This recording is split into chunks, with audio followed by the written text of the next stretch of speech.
రాధాకృష్ణ గారు ఏదో రాశారు. మొన్న రేవంత్ రెడ్డి అన్నాడు కదా, నేనే రాజు నేనే మంత్రి నాకు తిరుగులేదు, 10.5 ఏండ్లు నేనే ముఖ్యమంత్రి నేను మునగాన్ని అన్న దాని మీద రాధాకృష్ణ ఒక ఆర్టికల్ రాసిండు. నేనే రాజు నేనే మంత్రి అదే నిజమా?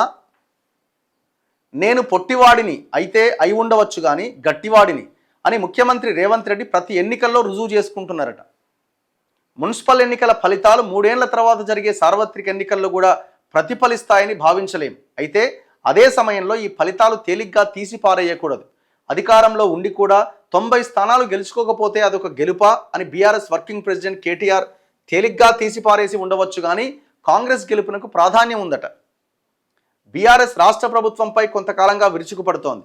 రేవంత్ రెడ్డి సర్కారు పనైపోయినట్టే అని ప్రచారం చేస్తోంది.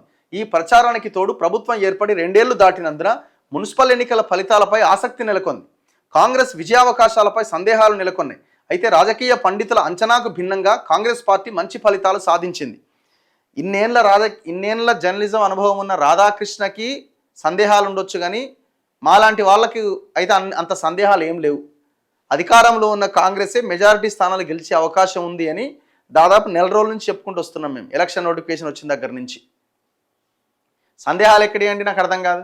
చరిత్రలో చూపించండి ఎప్పుడన్నా మున్సిపల్ ఎలక్షన్స్ కానీ ఇంకే ఎలక్షన్స్ అయినా 50% లోపు ఎక్కడైనా ఎలక్షన్లో అధికార పక్షం కాకుండా వేరే పార్టీ గెలిచిన సందర్భాలు ఉన్నాయా? ఏమో 1-2 ఏమో చెప్పలేమేమో కానీ మ్యాక్సిమం 99% ఏ బై ఎలక్షన్లో అయినా అధికార పక్షం కాకుండా వేరే పార్టీ గెలిచిన సందర్భాలు ఉన్నాయా? 1-2 సార్లు తప్ప. సందేహం ఎక్కడదండి?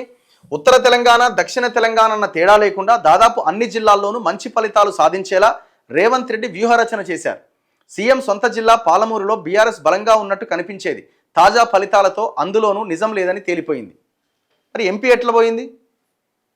మహబూబ్ నగర్ పార్లమెంట్ ఎట్లా పోయింది సార్?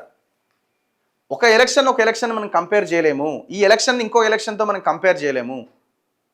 మరి అది ఆ ఎంపీ స్థానము మరి ఎందుకు కాంగ్రెస్ ముఖ్యమంత్రి 10 సార్లు పోయినా గెలవలేకపోయింది? అంటే ఒకసారి అక్కడ గెలవగానే కాంగ్రెస్ బలంగా ఉందని అనుకోవాలన్నా? ఇంకా నయమే, ప్రజలు మొత్తం జేజేలు పలుకుతున్నారు, అభివృద్ధిని చూసి తట్టుకోలేక అని రాయలేదు. ఇంకా సంతోషం. ఈ టోటల్ ఎపిసోడ్లో రాజకీయం తప్ప ప్రజలకు ఒరిగింది కానీ జరిగినటువంటి లాభం కానీ ఏమైనా ఉందా? దాని గురించి డిస్కస్ చేయండి. తెలంగాణలో నేనే రాజు నేనే మంత్రి అని రేవంత్ రెడ్డి ప్రకటించిన 2వ రోజే వెలువడ్డ మున్సిపల్ ఎన్నికల ఫలితాలు సీఎం మాటల్లో నిజం లేకపోలేదన్న అభిప్రాయాన్ని కలిగిస్తున్నాయి. తనకంటే ఎంతోమంది సీనియర్లు ఉన్న కాంగ్రెస్ను ఏకతాటిపై నడిపించడంలో రేవంత్ కృతకృత్యులయ్యారట. ఇప్పుడు సిచ్చు పెడుతున్నావా లేకపోతే ఆయన పొగుడుతున్నావా? 2029లో జరిగే ఎన్నికల తర్వాత కూడా తానే సీఎంగా ఉంటానని 10.5 ఏళ్లు సీఎంగా పనిచేసి రికార్డు సృష్టిస్తానని రేవంత్ రెడ్డి తాజాగా ప్రకటించారు. ఈ ప్రకటన కొంతమంది కాంగ్రెస్ నాయకులకు మింగుడు పడకపోవచ్చు కానీ మున్సిపల్ ఎన్నికల ఫలితాలతో నిరసన వ్యక్తం చేయలేని అసహాయ పరిస్థితి ఏర్పడ్డదట. రాజకీయాల్లో రేవంత్ రెడ్డి దూకుడు స్వభావం, అదే ఆయనకు ఇప్పటిదాకా కలిసి వచ్చింది.